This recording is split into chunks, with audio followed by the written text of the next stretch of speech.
Welcome back. Views, interpretations, and opinions expressed are not advice nor official positions presented on behalf of any organization or institution. They are for informational and entertainment purposes only.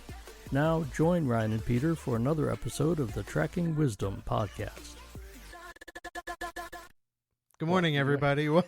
Welcome back to another episode of the Tracking Wisdom podcast. I'm Ryan. And I'm Peter. And we are going to talk today about a interesting conversation that we watched between Michael Lydon and Lydon, right? Yeah, I think it's Lydon. Michael Lydon and Alan Chapman.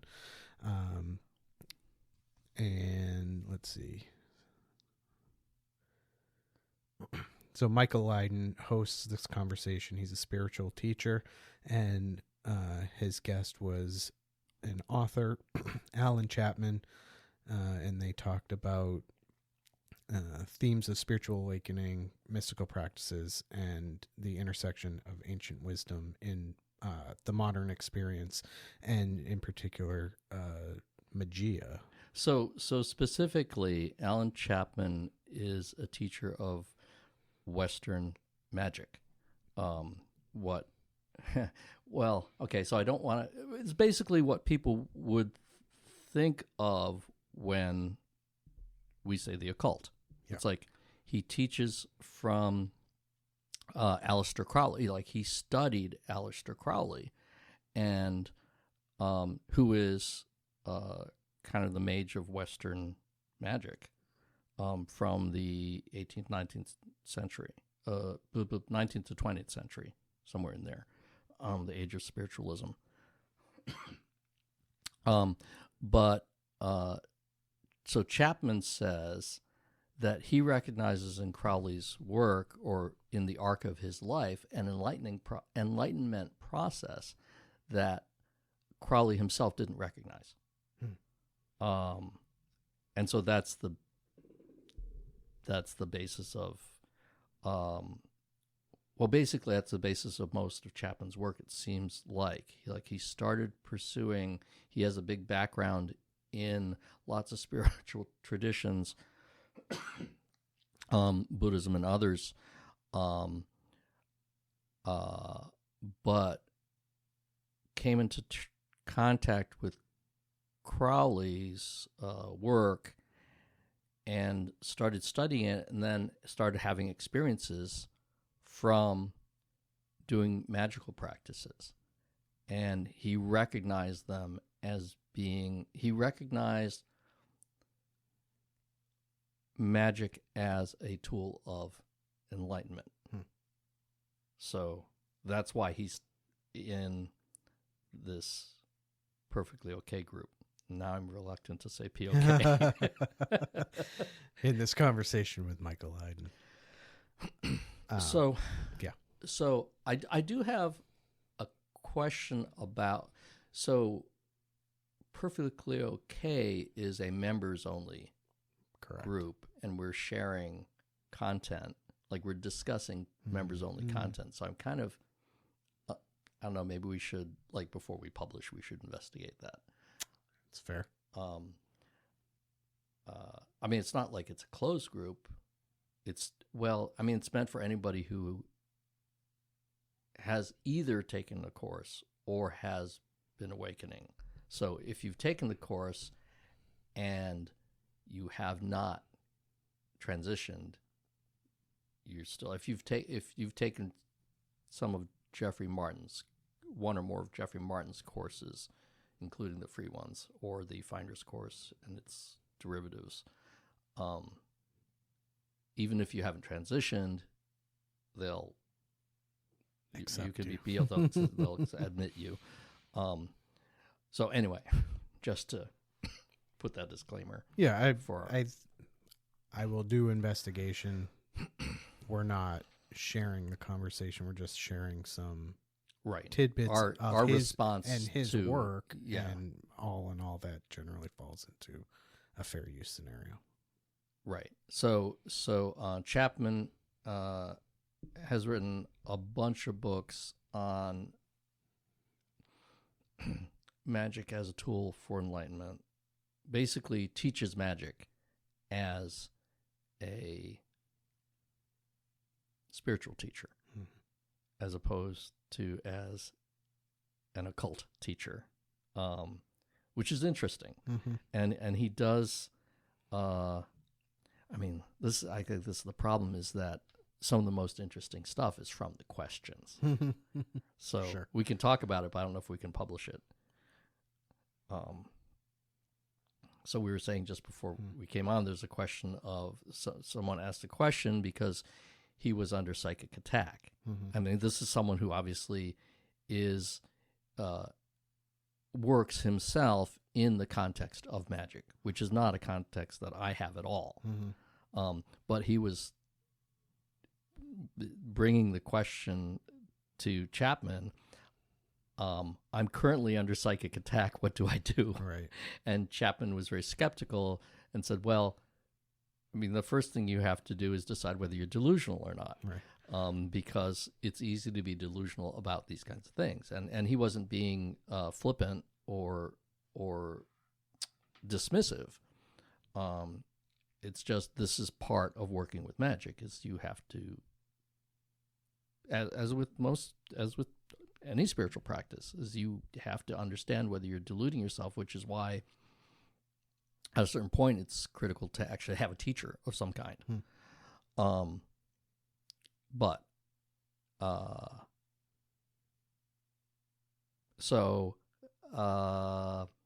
So in the end, I think the questioner said, well, the person who's doing it told me they're doing it, so I know that I'm not delusional. Like, yeah, they said they're launching psychic attacks against me. It's like, well, I don't know. That's just an interesting scenario to me. Yeah.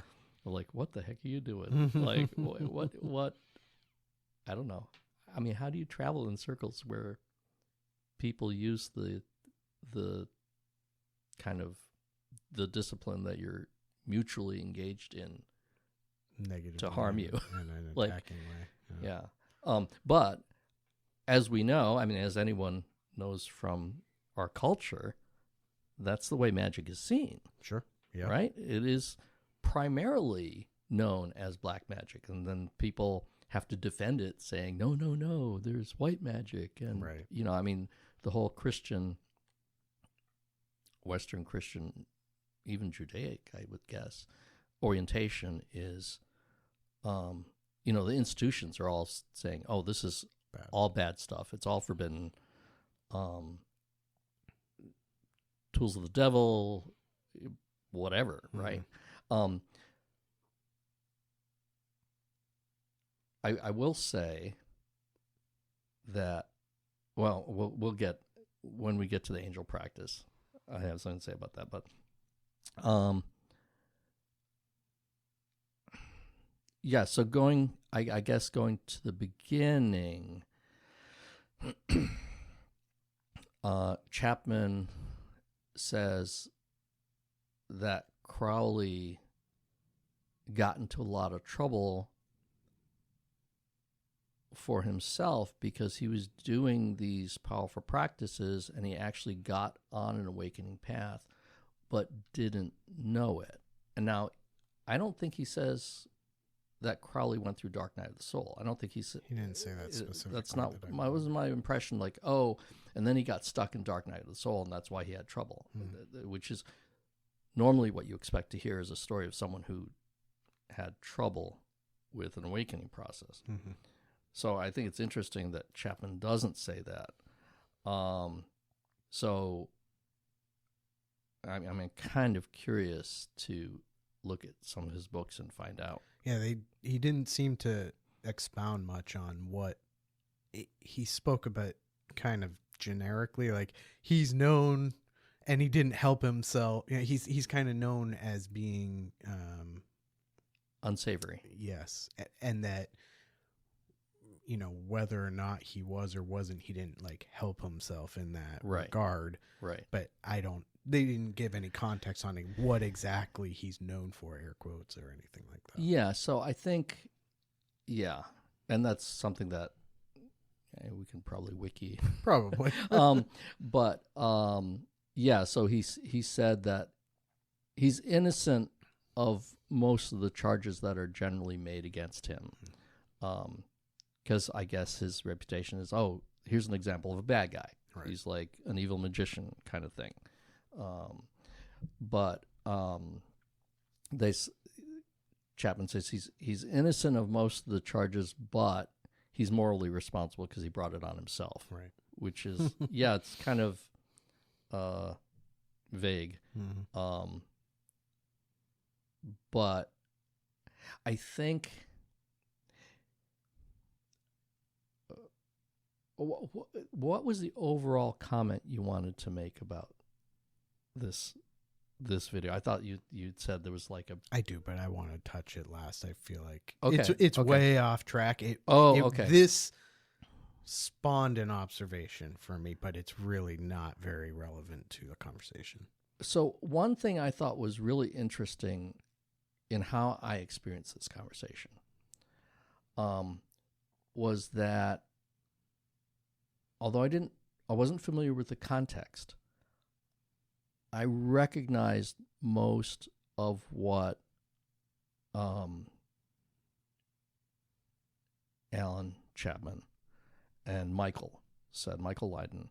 I recognized most of what Michael and Alan said. Mm-hmm. Like I was like, oh yeah, okay, that makes sense. Oh yeah, I know what you're talking about.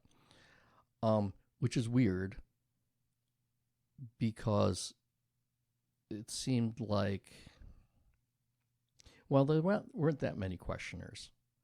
But I just think it's interesting to be in a place now where I recognize, where I can listen to people have this conversation. And I felt like, I think I wrote in my journal, I felt like I was participating in the conversation. I think I was hearing some people talk saying, oh, that's interesting. Oh, wonder what that's about. Right. I think perhaps this is part of why, and one of the things that I found resonant in the discussion was Alan's talk of the teaching behind the tradition behind traditions, yeah. Yes, and which I translated as the perennial philosophy. Yeah. And so in many ways, that's exactly what we've been kind of talking about for the past few years.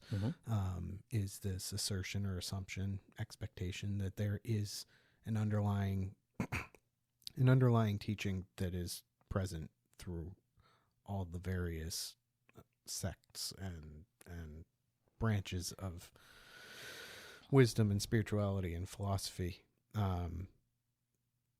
So I liked that. I thought that was a really interesting take, and that he seemed to touch on, at least how I heard it, maybe I'm mistaken, was something along the line of like each, he didn't use the word institution, I don't think, but like tradition, like starts off essentially on this. Exactly. And every time at some point loses that kind of connection to the original teaching. Which again is something it's a soapbox I've been on. Right. Well, no, I was going to say he actually clearly states the thesis that you introduced at the beginning, which is that all teachings are true. Once a teaching becomes an institution, then it loses track. I mean, it loses focus because, and he doesn't say this, but as we've said in the past, then the institution becomes focused on being an institution. Right. And you have to be very diligent in understanding or looking for the truth in the institution. And you have to have a very good teacher. Like only the best teachers of the institution will be able to help you see the truth. And most of the teachers are teaching dogma. Yeah. They're teaching the party line. They're teaching the institution. And even, I mean, and so this is me being real cynical, but I think even people, probably even mostly people who are professionally trained, right, in seminaries and whatnot, don't get it. Yep. Because they're trained by the institution to teach the institution. Yes. It's like Oh, so we were talking about, you know, trauma therapy training, and that, you know, in one particular school, and I would expect it's true of any good program, that in order to learn the technique, you heal yourself using the technique on your own trauma. And I think that that's not something that's done by most institutions. That, what's the word? I don't want to say ordain, but that turn out teachers in any, and I mean, when I say teachers, leaders, right? That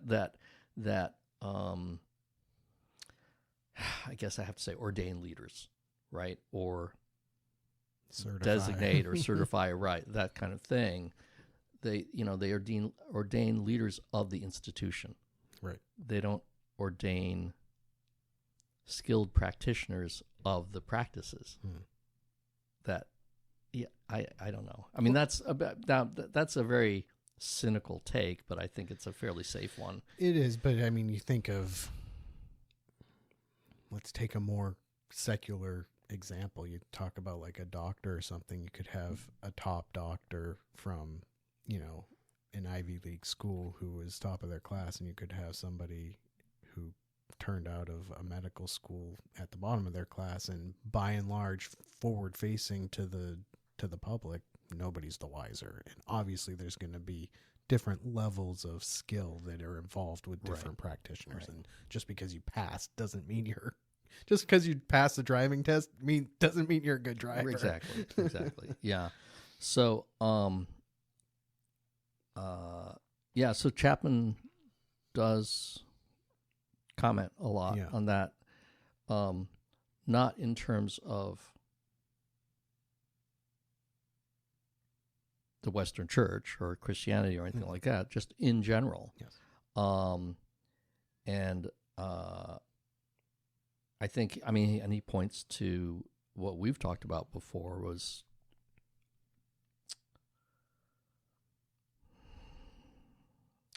enlightened beings who are bad actors. You know, people who actually are awakened, but haven't addressed their conditioning, and so they are awakened and they can teach awakening, but they can also do really bad things and abuse students and get in scandals and that whole story that we're so familiar with. I think that's why I recommended this to you, because it's a very different, like, he's clearly talking about the same issues that we've always talked about, and yet he's talking about it from the perspective of being a magician. Right. Like, what? A magician, obviously not in the entertainment sense, but a practitioner of magic, or as he calls it, Magia. Right. It was also presented as Western religion. Western esoterica. Yeah. Yeah. So interesting, but I think, again, it's going outside of kind of our mutually familiar or our collective between the two of us knowledge of different religions, like Buddhism and Christianity, maybe a little Judaism, to something which is quite alien to both of us. I'd never heard of this really at all. I mean, I guess if somebody had said, did you know that there's a thing called magic, or, you know, I might have nominally been familiar that something like that existed, like Wicca, you know, but I don't know anything about it. Exactly. Same here. I was aware of Aleister Crowley as a historical figure. And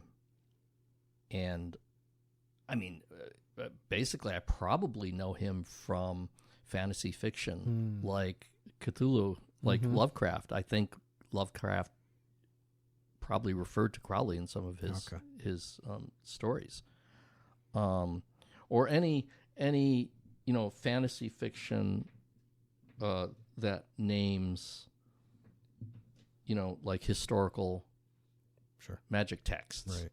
you know. So you had mentioned the angel practice. What was your? I mean, I had a. You say you go first. So, okay, so I think it's at the beginning of the question period, right? That he introduces a practice, like because people are saying, "Well, This was about midway through, I think. Okay, he paused for some questions, and then they went. But basically, I think people were saying, "So, what are you like? What's an example of a practice? Like, how is this done?" And he essentially led a meditation for 5 minutes. It was very short, but he said, you close your eyes and you just recite this phrase. I remember if you want me to. Yeah, I consent. I consent to the presence and action Yes. of my holy guardian angel. Yes. Okay, and so that's the key phrase, and he recites it as the leader, and he says you can recite it yourself if you like, and he says, and then you just wait, and then you repeat it, and you just see what arises for you. And what and the other part of it is, if you have already met your guardian angel and know its name, you can, instead of repeating the phrase, you can say the phrase once, and then at each subsequent time, you can just use the angel's name to intend the same phrase. And if you don't have an angel's name, you can just use a word that is meaningful. Is that what he said? Yeah. So I thought that was very interesting. And then another thing that he said was that the angel that you're invoking is actually your own enlightened nature. Mm-hmm. And so that I thought was very interesting, because he talks about experiencing entities. And I think it was before this, right, that he says that he had already written a book. I think he'd already written a book with Crowley. He has a partner.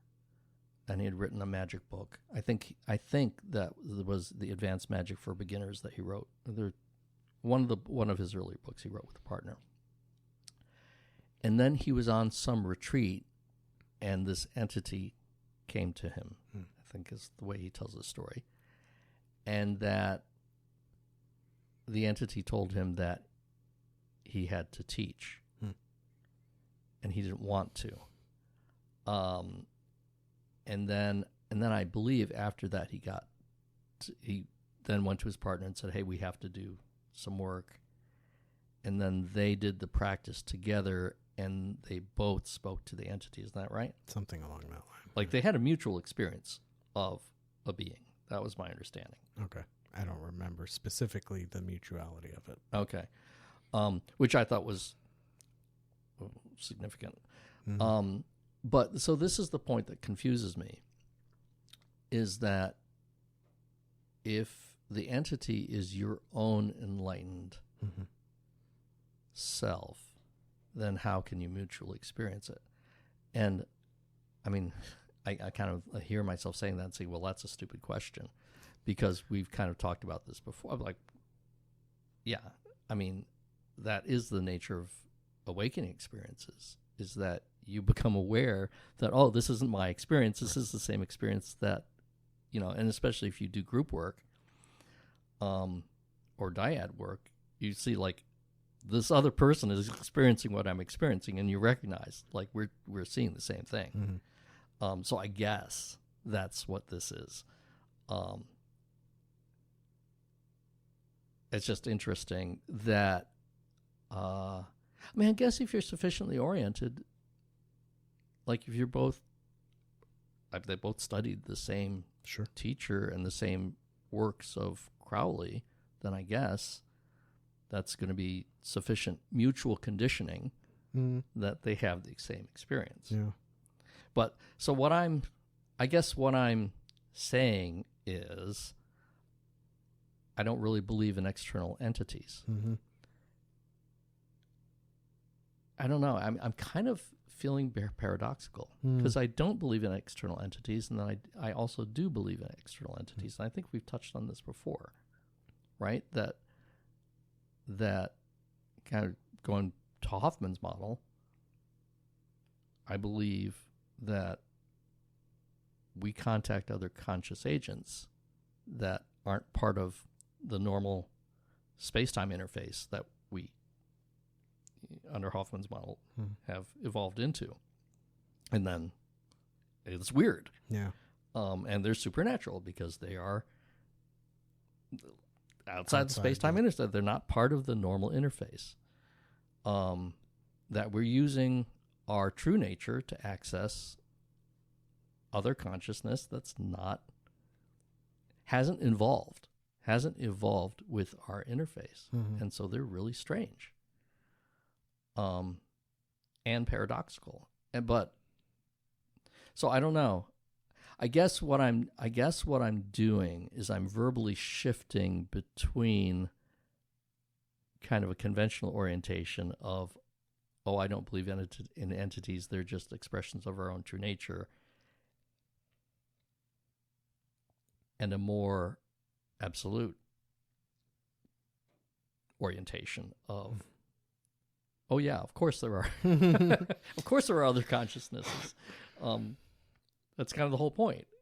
I find, so I guess this is where I should do more research, because I don't know enough about the context of this teaching to understand. Obviously, naming something incites the illusion of other, right? So you're invoking or finding the name of your guardian being, angel or whatever, and then to call it at the same time, basically like your higher self. So this is where I feel more comfortable with it, because where I feel comfortable with it is where it kind of intersects my Buddhist lessons, what I've learned from Buddhist teachings. So I think I mentioned before Tibetan deity practices. So I did that, and I can't remember the name of the deity, but I went on a retreat, which was all about doing this this long recitation about this specific Tibetan deity, and the teaching by those two teachers was, this deity is an expression of yourself. So you're not invoking an outside entity. You're invoking a way of visualizing your own nature. Right. And they're strange. I mean, they might have 4 arms and many, many eyes or something. They're these creepy deity images. And so, there's obviously this ancient tradition of using visualizations and archetypes, images, to represent or to access your inner nature. And I'm more familiar with the teacher Michael Labsang Tempa on Insight Timer, who does a Green Tara practice. And I've done that a lot. And he teaches the same thing. You're using your imagination to create an image of an entity, and that entity is actually an expression of your own true nature. And the way he says it is that you can think of this entity as representing your teachers. Like if you have teachers, this is the embodiment. This is the mental embodiment of your teachers. And then he says, if you don't have a teacher, it's the embodiment of your own true nature. And in my personal experience, my teachers, my actual teachers, are those who bring me to my own experience. Mm-hmm. And so I can see that, how your teacher really equates to your own inner nature, because that's all that a good teacher does. Right. Basically, if a teacher says,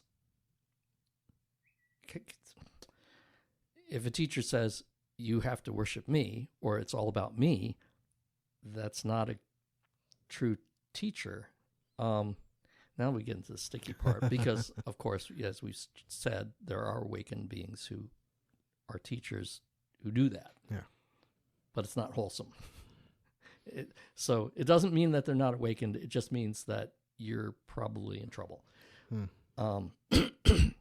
They might not be in trouble, but you're going to be in trouble because they're allowing their conditioning to,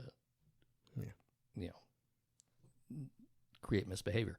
But so that makes sense to me, and I guess what I was saying was I don't know specifically if that's the way that he was intending to teach it.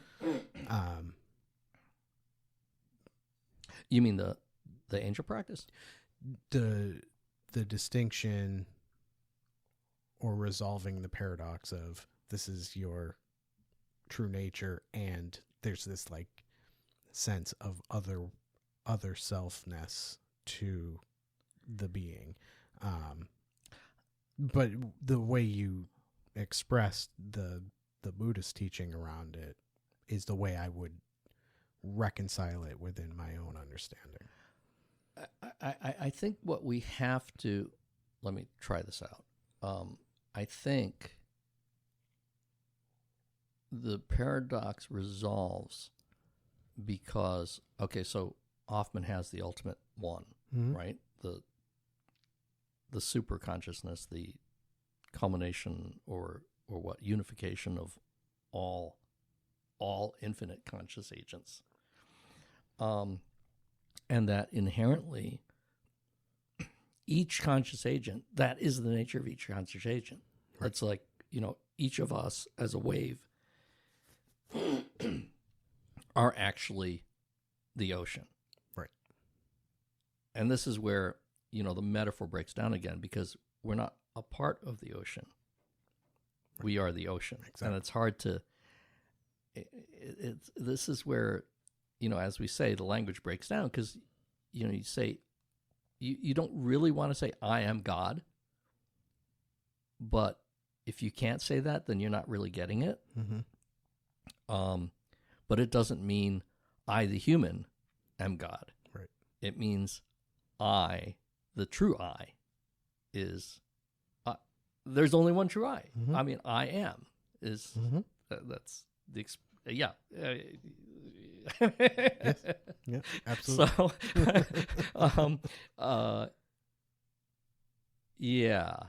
But I mean, that's the tricky part. And I think that's the tricky part with all teachings, and particularly with magic. I think magic seems to be, well, I don't know. I mean, like I said, I don't know anything about magic except for popular culture, or maybe a little bit of less popular culture, right? But it's all external reference, mm-hmm. as opposed to from practice inside the work. Right.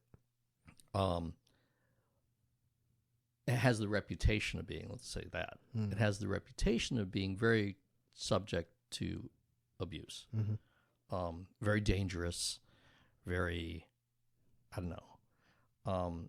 But I think that we've learned this all along in terms of talking about awakening experiences.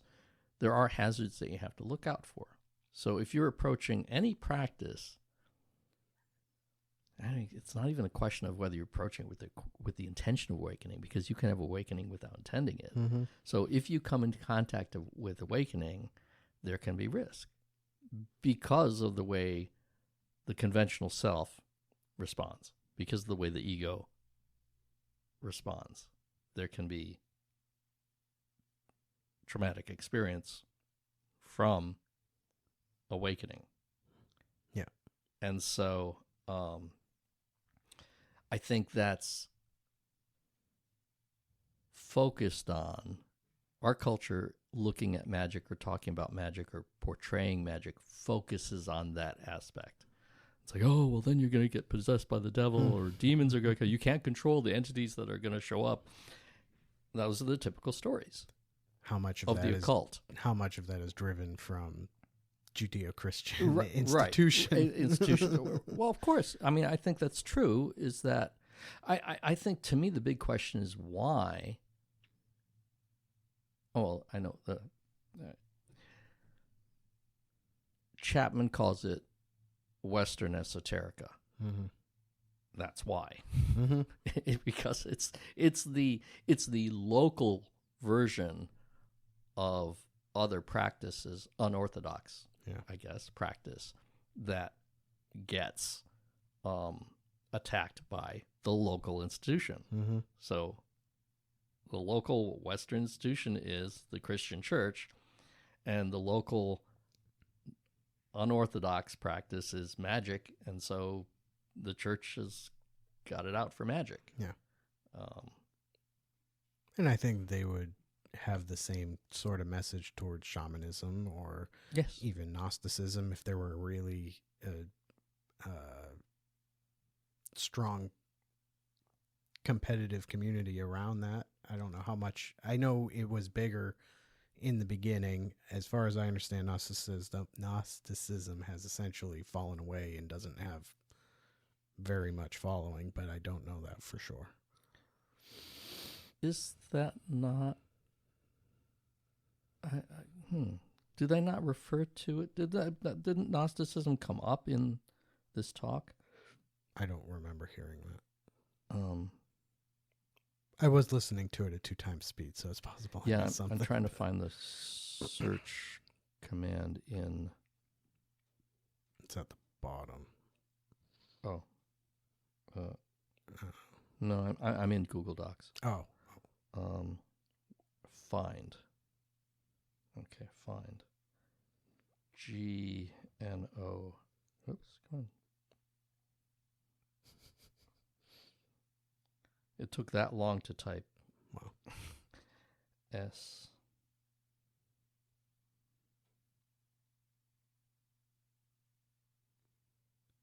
No match. Gnosticism died. GNOS. Yeah. Oh, well, who knows if that's the way the the transcript is going to spell it. Yeah, it's YouTube transcription. Oh, yeah. So.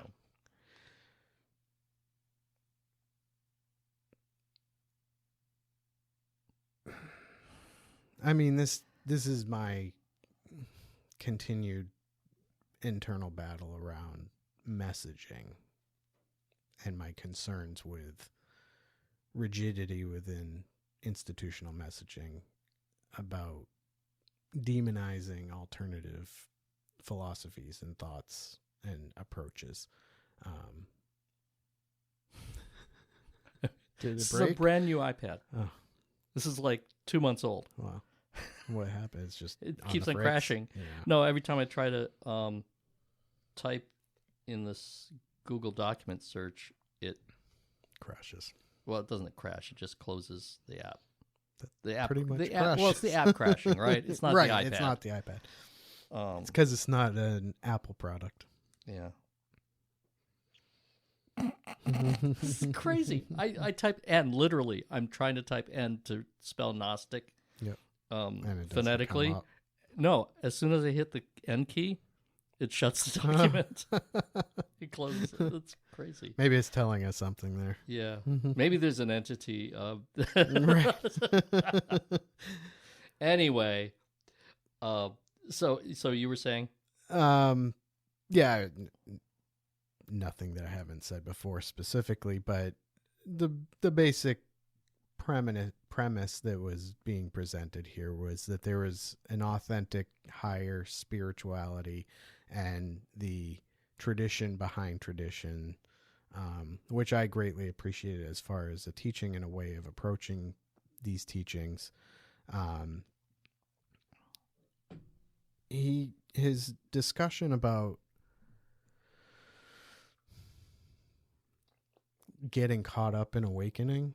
So like you get there's the potential to get caught up in the seeking of awakening, but then there's still yet another hazard of getting caught up in being awakened, or I don't know how you would phrase that, but that was an interesting description. Well, so yeah, it's an assumption, I think, about choices. So Jeffrey Martins has taught, I don't want to say he teaches still, because apparently he's kind of moved on with a lot of stuff. But did I tell you that I found out he sold the whole Finders thing? Like he's not associated with interesting. that. I know there's been some It's not that he's not associated with it, but he doesn't, I think he doesn't own it. He's still like on the website. Yeah. But I think it's, which is apparently why it looks good now. Okay. I'm just guessing, but because I had complained yes bitterly before about.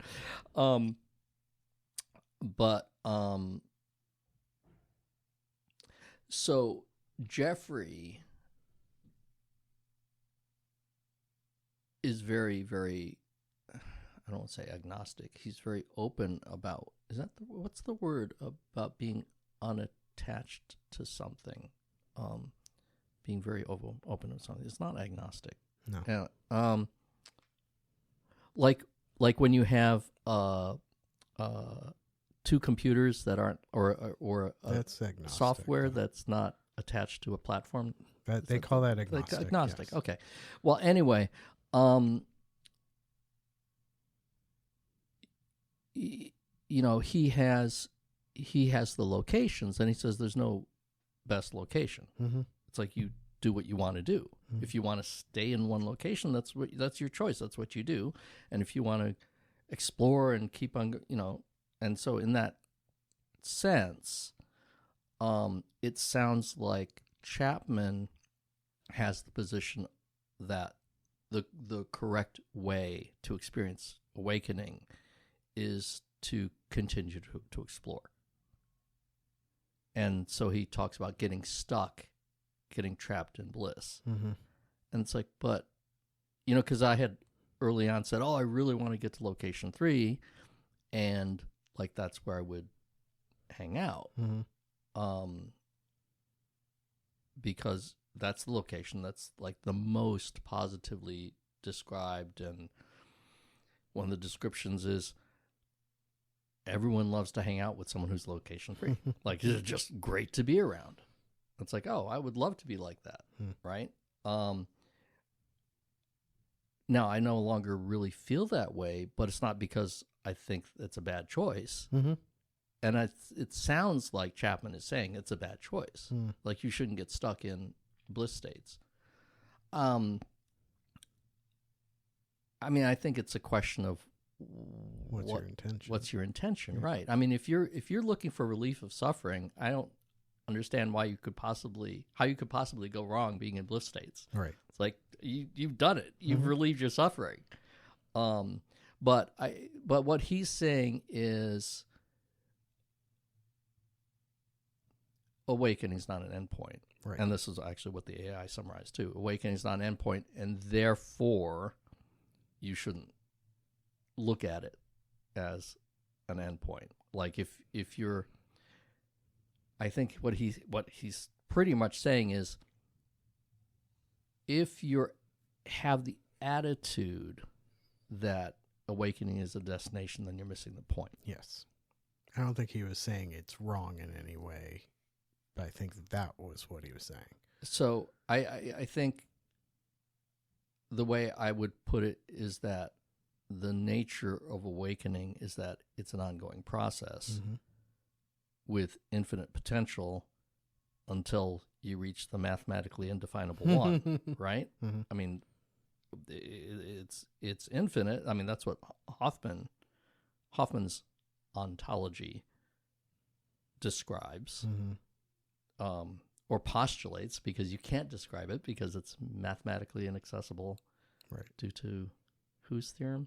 Oh well, an important mathematician whose name we can't remember. Which, I mean, now I'm gonna.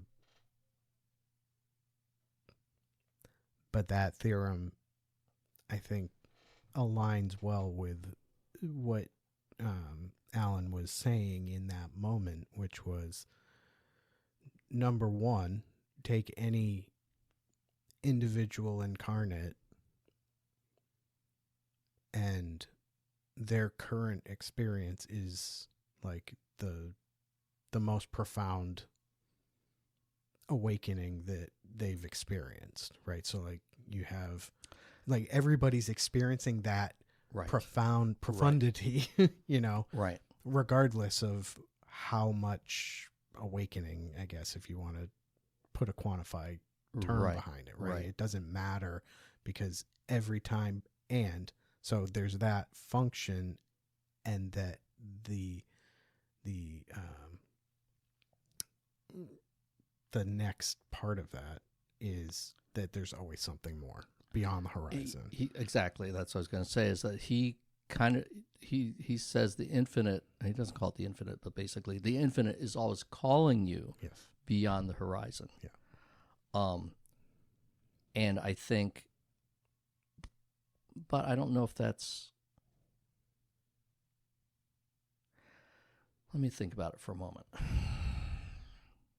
mean, I guess that's true. I guess that, you know, if you are making the choice that I'm going to get into a bliss state and I'm going to stick there because I'm tired of suffering, what you're doing is you're following conditioning, which seems obvious. I mean, when I say that, it's like, oh yeah, that's absolutely what that is.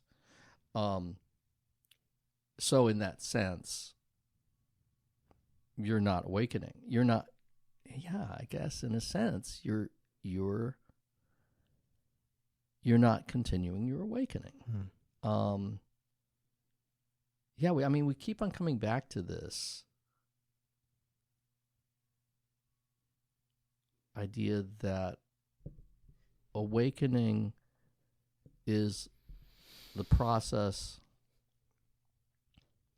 of, I was going to say walking away from your conditioning, but it's not that, right? It's the process of integrating your conditioning. And what do I mean by that? I think everybody has conditioning. We can never, as human beings, be free of conditioning, because the definition of a human being is a thing in space-time, which is itself. It's like the ultimate conditioning. Well, it's the ultimate condition in our, as far as we can know. I don't know how to, it's just hard to express. Space-time is the base of our concept of reality. And in that sense, it's the ultimate conditioning, right? It's the conditioning that underlies all other conditions that we know so far.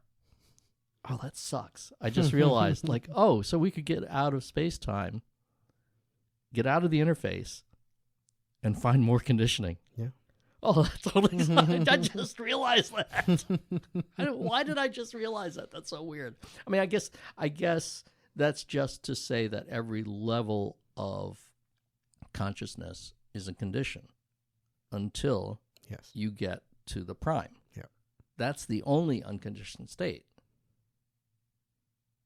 which is okay. That's so it's so weird to walk through that because I talk about the unconditioned, right? I mean, that's the way I express it. Mm-hmm. It's when I touch that. So I guess that's a big question, is when we have awakening experiences, are we touching the prime? Are we touching just above where we are? Well, this may be a good time for me to jump off on my observation unless you have anything more specific, because I feel like this is going to take us in a completely different I need direction. I need a momentary to break as well. But so I will link this. I can't link this. I can't link this.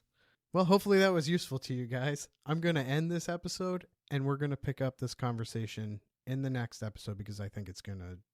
Oh, okay. I think it's going to Sounds digress into Okay. something different, and I'd like to be able to compartmentalize these discussions a little bit. So, Okay. thank you for listening. Talk Thank to you you. next time.